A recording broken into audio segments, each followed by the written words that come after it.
ঢাকার শহরে এমন বৃষ্টি এর আগেও কম বেশি হয়েছে, কিন্তু এমন বৃষ্টি যে হবে ঢাকার বাসিন্দারা যারা ভাড়াটিয়া বা বাড়ির মালিক বা যারা ঢাকায় বসবাস করি আমরা কখনোই কল্পনাই করতে পারিনি।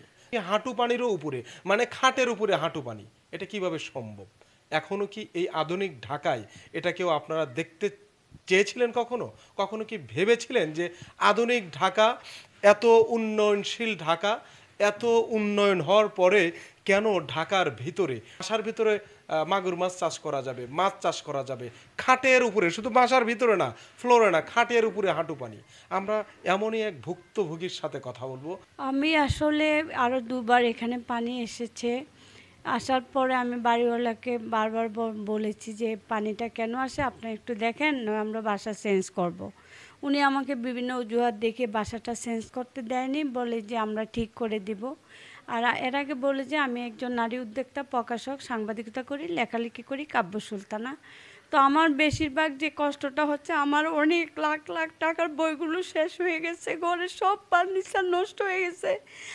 আমরা যারা ভুক্তভোগী ভাড়াটিয়া, তাদের বাড়িওয়ালারা আমাদের দিকে কর্ণপাত করে না, দৃষ্টি দেয় না, যে আমরা গুরুত্ব দেয় না যে আমরা কীভাবে জীবনযাপন করি, তাদের প্রতি মাসে ভাড়ার টাকাটা দিচ্ছি।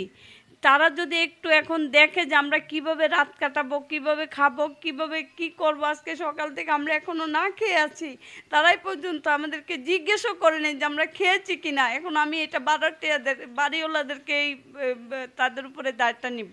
রাস্তা খোঁড়াখুড়ি, বর্ষাকাল আসলে এটা আমি এটাও দিতে চাই।